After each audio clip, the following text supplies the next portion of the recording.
The guest of honor who will deliver convocation address will be introduced by Professor Tilak Fonseca, Senior Faculty, Postgraduate Institute of Management.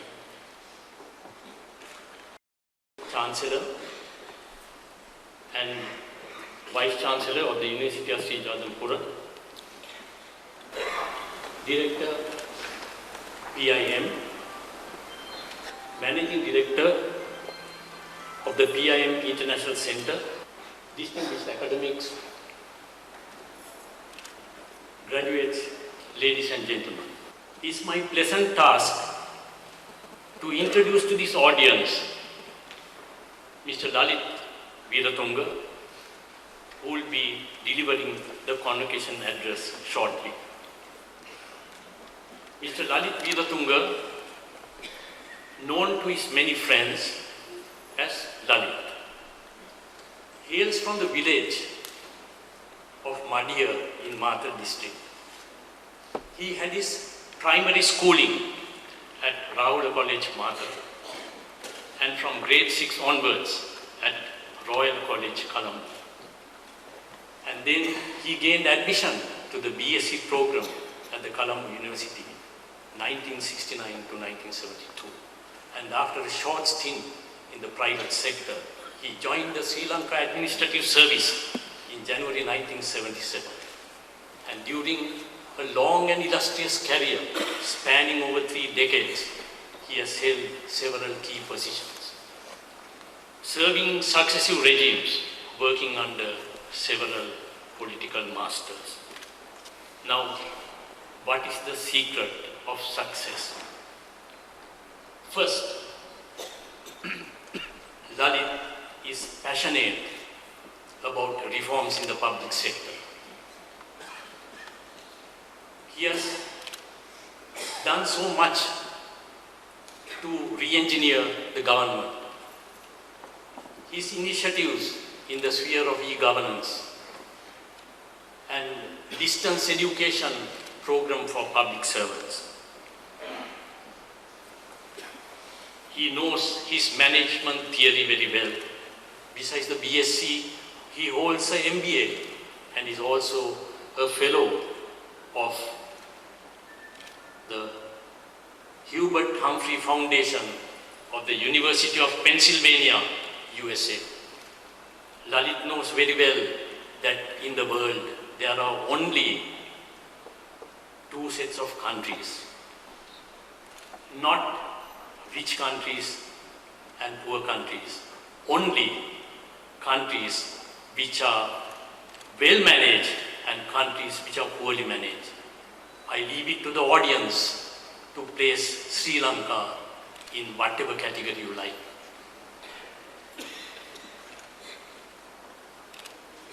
Second, he is passionate about results.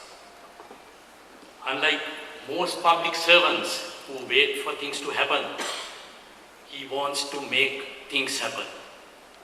He is methodical, well organized, and has a great network of contacts through which he is able to get a lot of things done. And his superiors keep on piling more work on him. Doesn't matter, because the superiors find that they can have trust and confidence in Lalit to deliver the results. Thirdly, he is extremely energetic.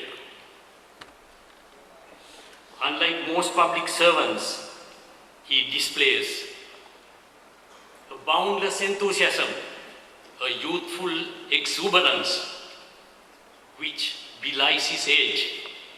You find it in his brisk walk, quite different from the movements of ordinary public servants. Most public servants might be pole vaulters who try to clear the bar, but they don't clear the bar and they fall on the same spot. Fourth, he is a voracious reader. unlike other public servants who have no time for reading, Lalit is an avid reader.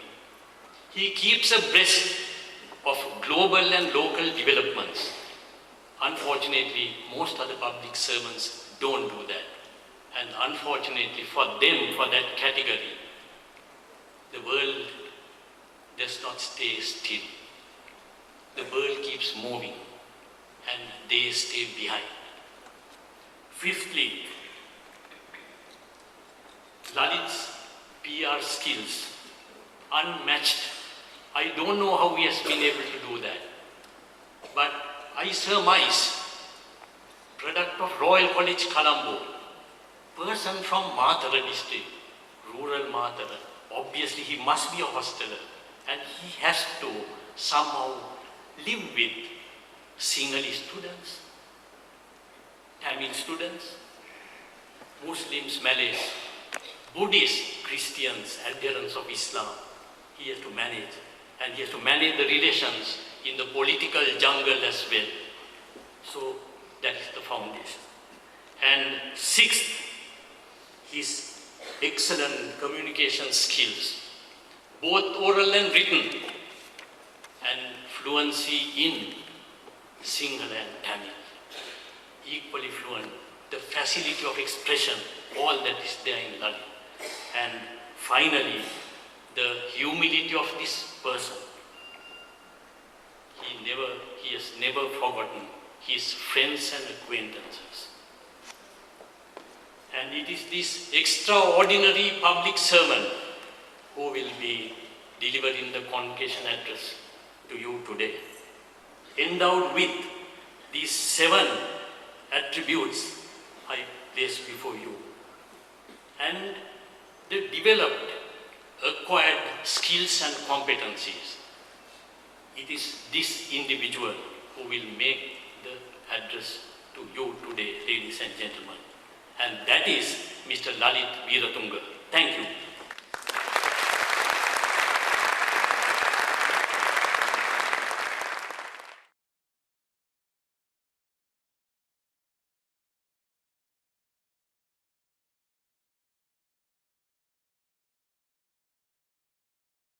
Venerable Chancellor of the University of Sri Jayewardenepura, the Acting Vice Chancellor, Director of the Postgraduate Institute of Management, Managing Director, PIM International, members of the Board of Management, distinguished academics, graduates, ladies and gentlemen. I stand before you today feeling privileged and honored when a large number of graduates have been conferred with their respective degrees and are celebrating academic success after years of extremely hard work. Let me at the outset warmly congratulate the new graduates for their academic success and wish the very best in all their endeavors. Postgraduate Institute of Management is an educational institution that has set a standard and a class of its own. I have seen many excellent institutions, and I have no hesitation to say that the PIM stands tall among the best in the trade. It's a signal honor, therefore, bestowed on me to be invited by such an institution to address its convocation, because from its very beginning, it has been independent and making choices based on strict criteria. I have been associated with this great institution and have seen how it became what it is today. Creating something extraordinary is no easy task. Let me recall the famous author Stephen Covey and his much discussed 7 Habits of Highly Effective People, where he argues that most effective people in the world begin with the end in mind. Undoubtedly, PIM's founding director, Professor had the end in mind, building the PIM from nothing and from scratch. Professor Nanayakkara, small in physique, tall and huge in stature, must be applauded with gratitude for creating this great institution for our nation.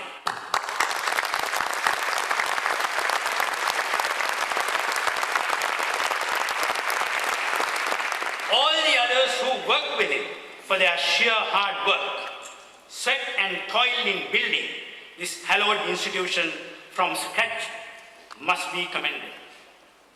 Having been selected for the MBA program in the mid-1980s, I was not able, unfortunately, to follow the course and become one of its proud alumni. But I guess I was lucky in a way, because Professor Nanayakkara offered me a faculty position in 2001, thereby giving me an opportunity, a very rare opportunity, to be a part of this great institution, the BIM. I have been influenced by Professor Nanayakkara in many positive ways. And in the period of nearly 3 years I spent at the PIM, I learned a great deal from my colleagues in the faculty, some of whom are here today, including the present director, Dr. Lalitha. But I was also able to share my experiences in the public sector.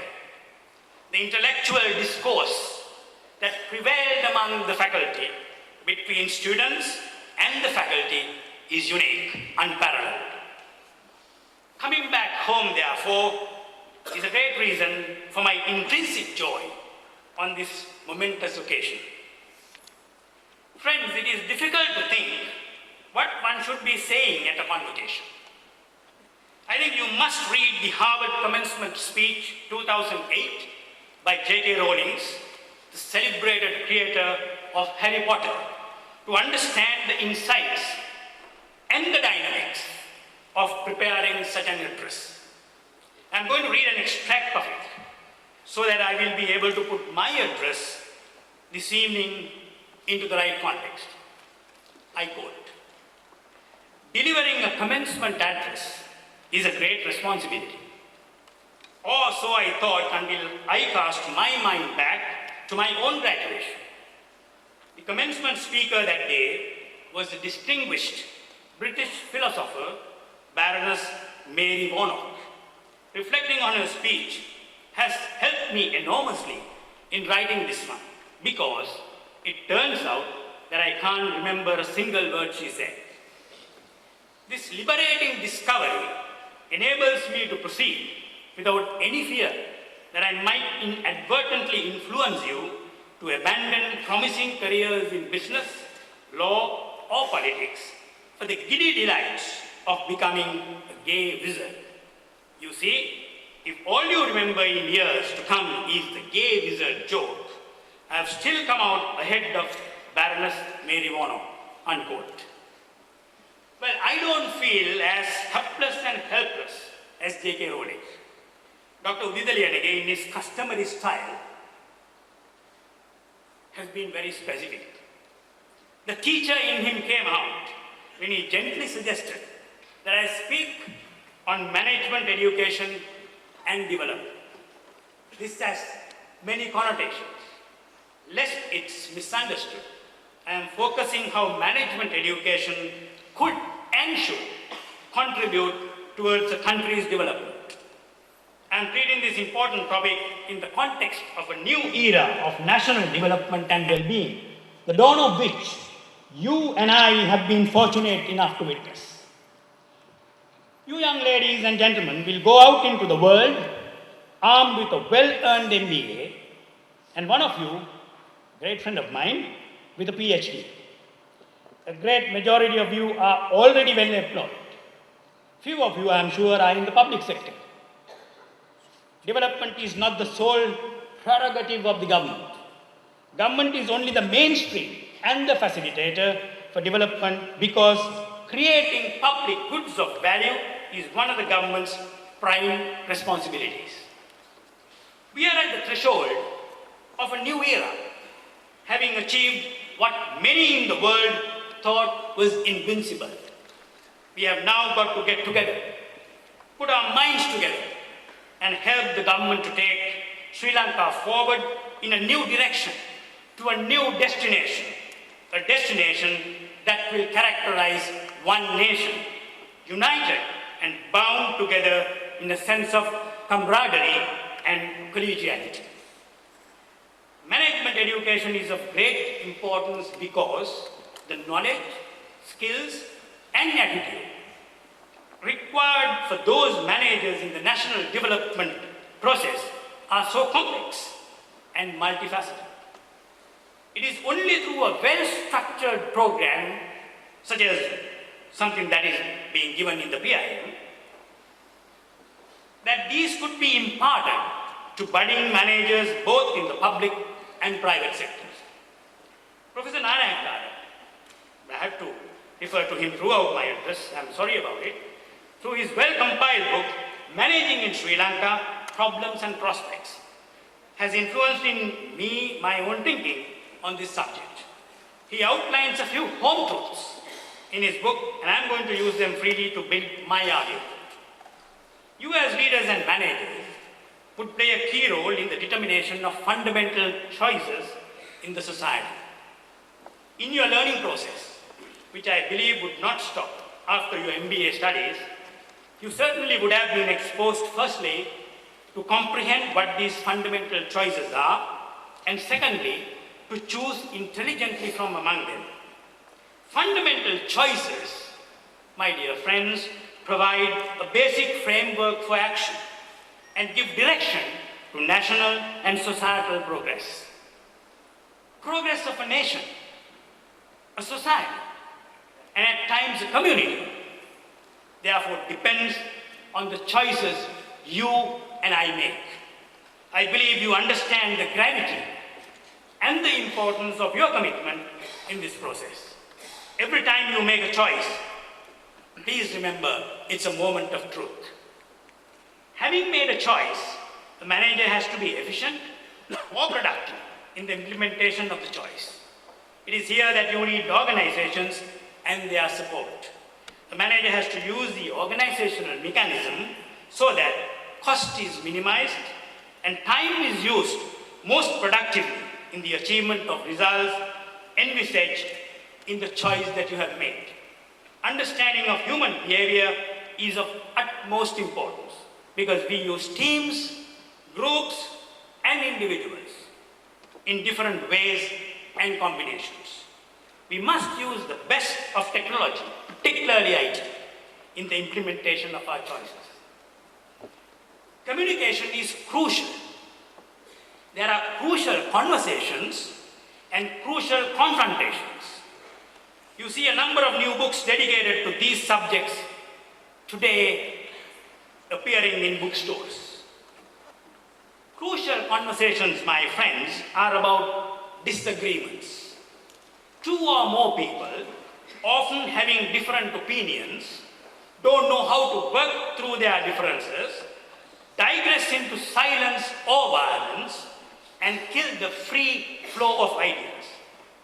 Disagreements, poorly handled, lead to poor decisions, strained relationships, and eventually to disastrous results.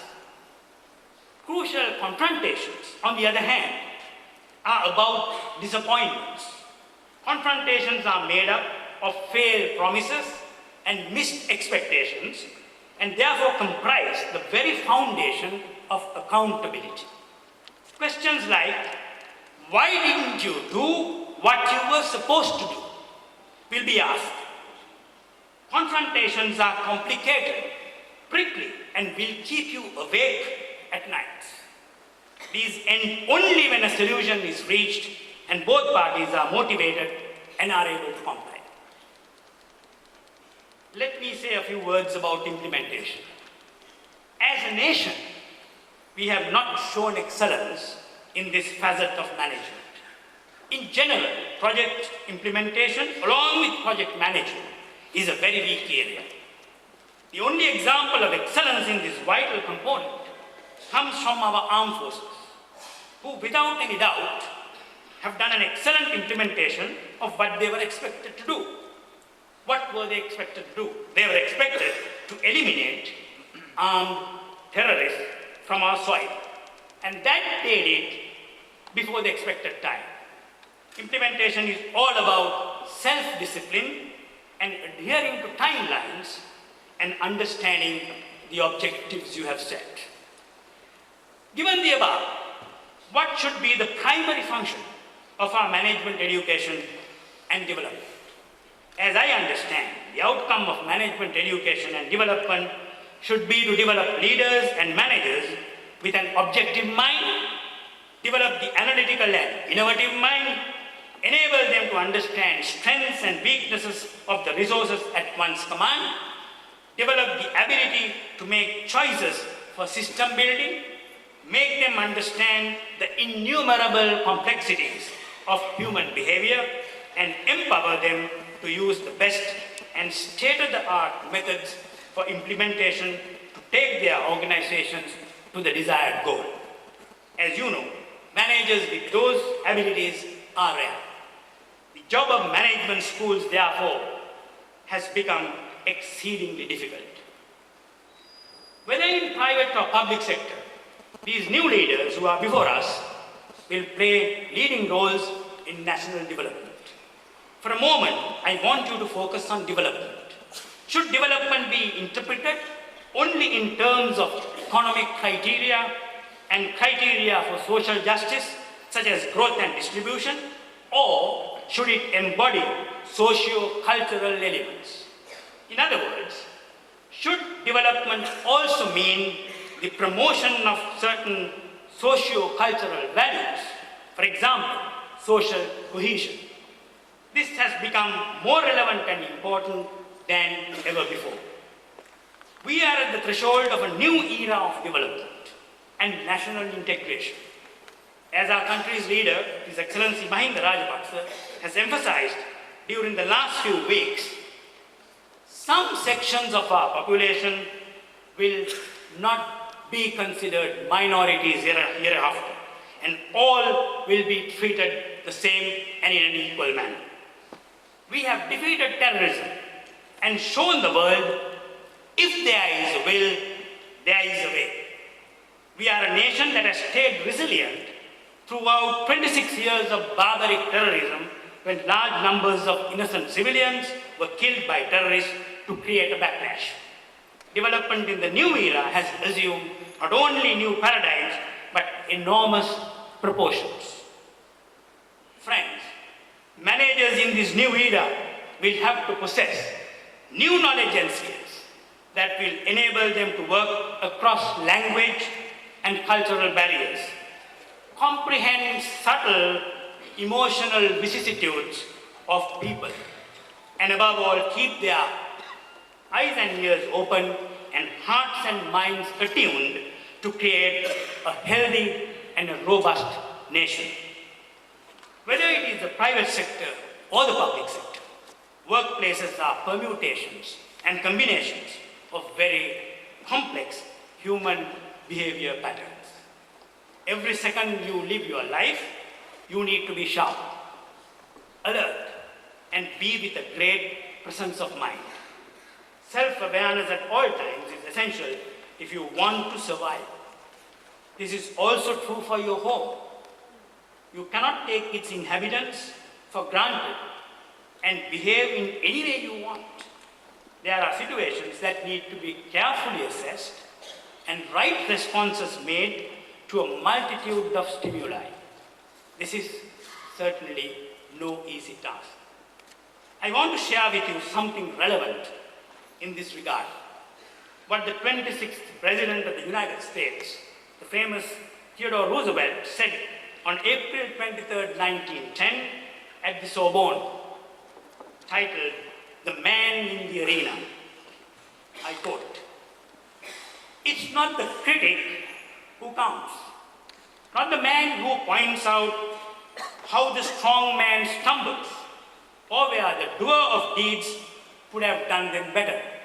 The credit belongs to the man who is actually in the arena, whose face is marred by dust and sweat and blood, who strives valiantly, who errs, who comes short again and again, because there is no effort without error and shortcoming, but who does actually strive to do the deeds, who knows great enthusiasms, the great devotions, who spends himself in a worthy cause, who at the best knows in the end the triumph of high achievement, and who at the worst, if he fails, at least fails while daring greatly, so that his place shall never be with those cold and timid souls who neither know victory nor defeat.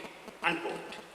My dear young friends, who have graduated today with a world-class MBA, are you prepared to enter that arena, to dare greatly, to know the great enthusiasms and the great devotions, and to spend yourself in a worthy cause? If you are, in the end, you will also know the triumph of high achievement. That is the fulfillment of leadership. You cannot find that fulfillment by observing leaders from the sidelines or from the press box, high above the arena. You have no choice but to get in there and get your face marred by dust and sweat and blood. Your fulfillment comes not from money, the titles, the awards, or the recognition.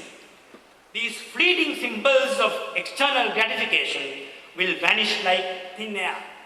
What will remain are being passionate about helping other people or putting right societal wrongs and making a difference in the world through your combined efforts.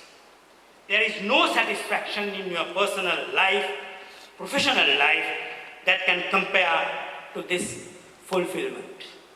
Friends, before I conclude, I want to leave a thought with you. Every day is a new day, but with a history. Every opportunity, an occasion to change the world. Every human being, a resource that can make things better.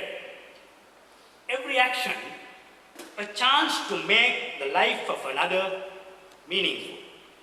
In conclusion, while wholeheartedly wishing all the recipients of the Doctor of Philosophy degree, Master of Business Administration degree, and the Postgraduate diploma the very best in all your endeavors, let me be a little bit personal. I must say that it's once in a lifetime occasion for me to be invited to make the convocation address at the very convocation where my daughter is also graduating. A father cannot have a greater honor. Thank you, PIM, for the wonderful opportunity given to me. Thank you.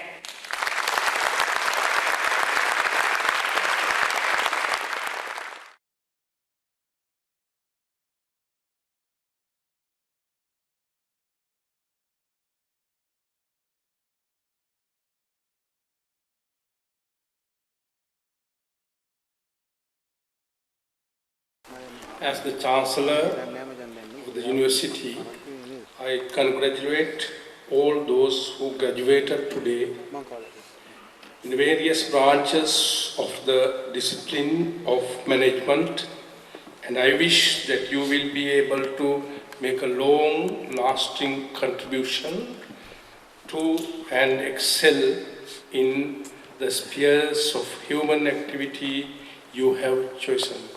Thank you.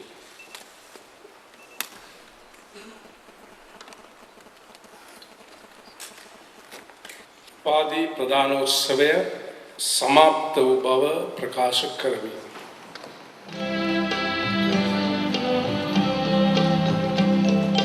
Sri Lanka Mata, Ate Sri Lanka, Namo Namo Namo Namo Mata, Ate Sri Lanka. Namo, Namo, Namo, Namo, Mata.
Okay, and where?